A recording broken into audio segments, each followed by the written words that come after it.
Welcome back to the Deep Dive. We're here to unpack the stories behind fascinating subjects, giving you that shortcut to being really well informed. That's the goal. And today we're diving into something that, at first glance, it just looks like a little metal box. Mm. But trust me, this isn't just any guitar pedal. We're talking about the Fulltone Fulldrive 2. Ah, yes, an icon. Truly a revolutionary icon that, well, over 3 decades had this massive, far-reaching impact on guitar tone. It shaped countless sounds and really sparked an entire industry. It really did. So our mission for this deep dive, we want to peel back the layers on this legendary pedal. Get under the hood, so to speak. Exactly. We'll look at its kind of unlikely origins in a market that was dominated by giants back then. Yeah. We'll dissect its ingenious design, which really set new standards. Yeah. We'll talk about the legendary players who swore by it. Mm-hmm. Some big names there. Definitely. And finally, we have to grapple with its, well, incredibly complicated legacy. Undeniable, but complicated. Very much so. We want to uncover why this one little box didn't just get popular, but actually helped spark this whole movement in music gear. And we're going to do more than just, list the facts. We'll connect the dots for you. Okay. Show how the specific technical innovations inside the Fulldrive 2 directly led to, well, significant market disruption. Right.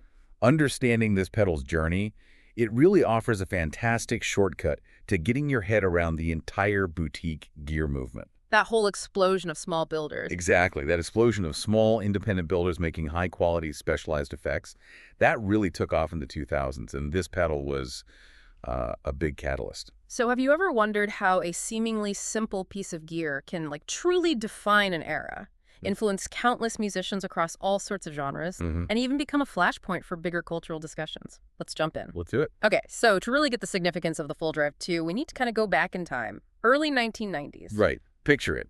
The guitar pedal market then, it was pretty much dominated by a few mass-produced giants. Yeah, you had Boss everywhere. Totally. Boss, the classic, Ibanez Tube Screamer, maybe some electro-harmonic stuff. Standard issue, almost. Yeah, reliable, often affordable, but, mass-produced. Assembly lines. Not a lot of small shops back then. Exactly. Not many independent builders hand-making effects with a focus on, premium parts and specific tones. It was a different world. And it was into this landscape that Michael Huller, founder of Fulltone Musical Products, decided to launch his brand new company. A bold move, really. Definitely. So what exactly was the revolutionary concept behind the original Fulldrive and then the more famous Fulldrive 2? What let it cut through that established market? It's really remarkable how Fuller took a familiar idea and didn't just tweak it, he elevated it. Okay. The core idea was taking that sound, that beloved Tube Screamer mid-hump overdrive. That warm vocal thing? Exactly. That sound tons of guitarists loved, but then expanding on it significantly. How so? Well, for the time, this meant some key innovations that pretty much redefined what a pedal could even be. Like what?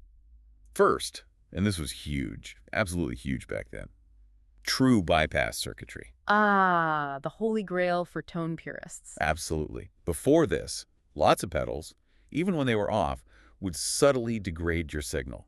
Players called it tone suck. Yeah, makes your guitar sound dull. Right. Imagine your pure guitar tone going through filters even when the effect's off. True bypass meant your signal stayed completely clean when the pedal was bypassed. A revelation. Okay, that's one big thing. What else? Second, noticeably higher build quality. He used top-shelf components, sturdy enclosures. They felt like tanks compared to, some of the plasticky stuff out there. Slayers noticed that kind of thing. Immediately. Durability, sound quality. Third, Fuller expanded the controls. More versatility in shaping the sound than the standard 3 knobs. Right. And finally, maybe the most crucial bit, the game changer for many. The separate boost circuit. Okay, tell me about that. This wasn't just more gain. It was an independently switchable circuit. You could turn it on by itself or stack it with the main overdrive. Ah, so 2 pedals in one. Kinda, yeah. Yeah. It gave players this incredible flexibility they just hadn't seen before in a single box. You said earlier it essentially laid the groundwork for the whole boutique industry. That's a big claim. It is, but think about it. Before the Fulldrive 2, most players maybe had 1 or 2 standard pedals. Fuller showed that guitarists were actually hungry for higher quality, more versatile tools. Stuff designed with specific sounds in mind, even if they cost more. So it proved that it existed. Exactly. It wasn't just a slightly better Tube Screamer clone. It was a whole new philosophy of crafting your tone. Mm. By offering this meticulously made true bypass pedal with more found options and that dedicated boost, Fulltone proved there was a real market for boutique hand-built effects. And other builders saw that success. And they ran with it. It inspired hundreds of independent builders to follow suit.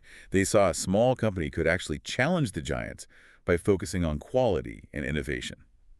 It basically opened the floodgates for the boutique scene we have now. That makes sense. A compelling case for its revolutionary impact.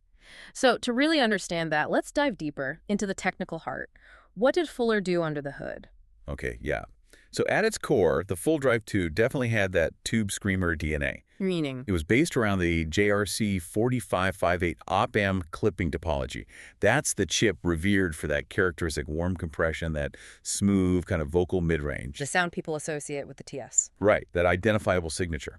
But a really significant addition, especially in later versions, was the switchable MOSFET and standard modes. Okay, what did those do? They offered players distinctly different clipping textures right there at their feet. MOSFET mode gave you a smoother, more amp-like breakup. How so? Like more dynamic? Yeah, often described as more open, dynamic, richer harmonics. It responded really well to your guitar's volume knob, cleaned up nicely. And the standard mode. That stayed closer to the classic Tube Screamer thing. Crunchier, more compressed, a tighter drive. Good for, focused rock tones. So internal options, but the controls were key too, right? They seemed pretty intuitive. Totally. You had your standard volume knob, obviously, for output level. Yeah. Match your amp or push it harder. Standard stuff. Then the tone control, crucial for shaping treble. Cut through the mix or warm it up. Essential. And, of course, the overdrive knob. That set the gain amount from just a little grit to, a really rich, saturated drive. But the magic was really amplified by that boost control you mentioned. Absolutely. That's what truly elevated it. It wasn't just a volume bump. Right, it had its own gain knob. Yes. An independent foot switch, its own variable gain control, like having a second channel almost. Within the same pedal. Exactly. So you could set your main overdrive sound, then for solo, bam. Hit the boost for more volume, more sustain, pushing your amp even harder. Into that sweet spot saturation. Precisely. Yeah. Tonally, it was defined by that low to mid gain drive, always keeping that desirable, articulate TS-style mid-push. Helps guitarists sing in a mix. But the boost added so much more. Immense flexibility. It could be just a clean boost for solos, more volume, no significant distortion added. Okay. Or it could be a standalone gain stage, maybe for a different crunch rhythm sound. A lighter tone, maybe. Yeah, or, and this was super popular, stack it with the main overdrive. More saturation, more sustain, almost into fuzz territory sometimes. Really pushing it. Yeah, adding harmonic complexity, a thick voice for lead lines. And then having that MOSFET standard switch on top. Just tons of sonic options. Wow. Whether you wanted subtle and warm, dynamic and amp-like, or something with more bite and compression, the Fulldrive 2 could probably get you there. It's fascinating how those engineering choices packed so much versatility into one box. That's the ingenuity, right? Making it adaptable to so many styles, so many rigs, without needing a giant pedal board. Now, innovation rarely stops, right? Especially when a design hits like this one did. It evolved over time. Oh yeah, it wasn't static. Refinements came along, new versions appeared. So let's trace that evolution. Which versions became iconic? Well, the story actually starts with the original Fulldrive in the early 90s. Even that first one offered more than a standard Tube Screamer, though it didn't have the dual switches yet. Okay, the precursor. Then came the Fulldrive 2 in 93. That's the one that became legendary. Hand-built, true bypass, and crucially, that dual foot switch for separate overdrive and boost. That's the main one people think of. Mostly, yeah. Those early flat box versions are especially sought after now. Specific sound quirks, rarity. Collectors love that stuff. Definitely. Then, in the 2000s, the Fulldrive 2 MOSFET version emerged. Ah, adding that switch we talked about. Exactly. And that version, with the added MOSFET clipping option, is what many consider the definitive one. The peak Fulldrive 2. For a lot of players, yes. It took that already versatile platform and just added another whole dimension of tone. Cemented its status as a must-have. Was there anything after that? There was a Fulldrive 3 released in 2014. Redesigned layout, smaller box, more pedal board friendly. Sounds like an improvement.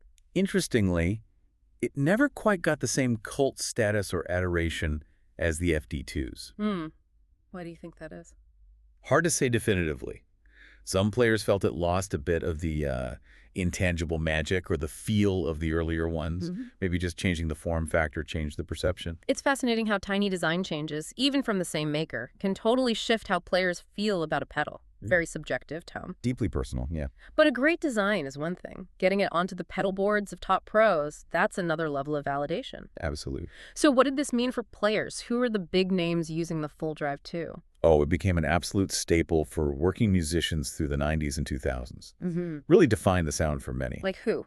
Give some examples. Well, you had players like John Mayer. His early iconic tones, those sweet, articulate blues rock leads. Yeah, huge sound. A lot of that was built on a Fulldrive 2 going into clean Fender amps.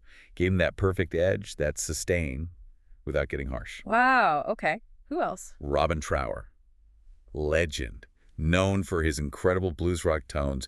He used it extensively for his signature creamy singing lead sounds, added that smooth, saturated quality to his stretch. Two massive names right there. And beyond those rock titans, it was adopted, like en masse, by contemporary worship guitarists. Really? Why that scene specifically? They loved its versatility, its kind of transparent-ish overdrive. It could blend into a mix without totally dominating. That makes sense for worship music. Yeah, the ability to go from a clean boost for swells to a mid-gain drive for melodies. Yeah. It became a cornerstone on countless modern praise and worship rigs. Interesting niche. And beyond the big names and specific scenes, just countless session players relied on it.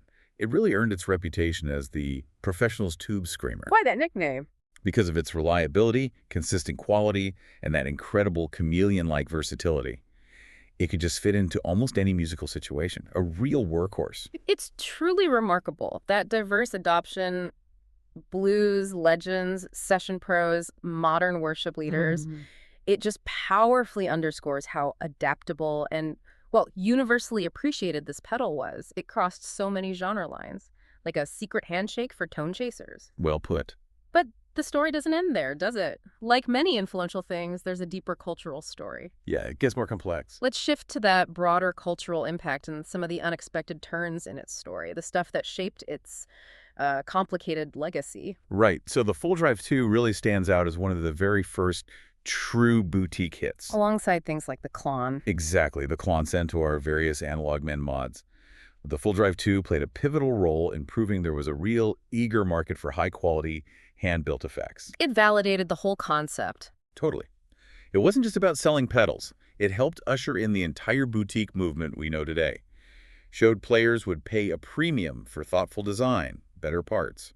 It set a new standard. Established a new market philosophy. Pretty much. Yeah. And as we touched on, it carved out that unique cultural niche as a cornerstone of modern praise and worship guitar rigs. Right, a specific, enduring legacy there. Hugely influential in that genre, shaping the sound and expectations for worship guitar for years. Its reliability and adaptability were perfect for live worship. Okay, so it's a boutique pioneer, a worship staple. Then things took a turn. Yeah, then came a pretty dramatic market shift when Fulltone Musical Products actually shut down in 2022. Right, the company closed. The price for used Fulldrive 2s on the secondhand market just immediately spiked, went crazy. Why? Just supply and demand. Partly, but more than that. Players who considered it essential, they feared permanent scarcity. They started hoarding them. Wow. That speaks volumes about the connection people had to it. It really does. It shows the perceived value, the emotional attachment. But the legacy is even more tangled than just market forces. Okay. We need to carefully introduce the Michael Fuller controversy. Right, this happened a couple years before the closure. Yeah, in 2020. Mhm. Fuller made several public statements on social media. They were widely seen as politically charged, insensitive, offensive to many. And this caused backlash. Significant backlash from the wider music community, yeah. With real consequences for the business. Immediate, tangible consequences. Many major retailers, online, brick and mortar, they dropped Fulltone products, stopped selling new Fulldrive 2s. Wow. So sales channels dried up. Largely, yeah. And here's where the paradox really kicks in, like the source material highlights. Okay. Ironically, this controversy, combined with the scarcity from the company eventually closing, actually fueled the FT2's mythos. How so? That seems counterintuitive. It solidified its status as both a cult classic, this revered piece of gear players actively hunted down, and at the same time, a polarizing relic of that boutique boom. So its reputation became intertwined with the controversy. Exactly. Intertwined with difficult conversations about, an artist's personal views versus their creations. Hmm. That does raise a really important question, doesn't it? How does the legacy of a creator, especially with personal controversies, affect how we see their iconic creations? It's a tough one. Can you separate the art, or in this case, the tone, from the artist? And it's crucial we reiterate here, we're simply reporting on the source material's account of these events and their documented impact on the pedal's status. We're not endorsing any particular viewpoint. Absolutely. Just laying out the complex history as recorded. What an incredible journey. So many layers for one little box. We've seen the Fulltone Fulldrive 2 go from just an innovative circuit idea Mm-hmm. to a genuine cultural phenomenon. It masterfully blended those classic tone influences with genuinely groundbreaking new They features. did something really special, yeah. Shaped a generation of guitarists. And despite Fulltone closing its doors, despite the controversy around its founder, Its design principles, its impact on the boutique pedal market. Those are absolutely undeniable, still influential today. without question. Yeah. It remains one of the most influential boutique overdrives ever built. Its approach to tone, versatility, build quality, solitility, you still hear echoes of it in pedals coming out today. So just consider that.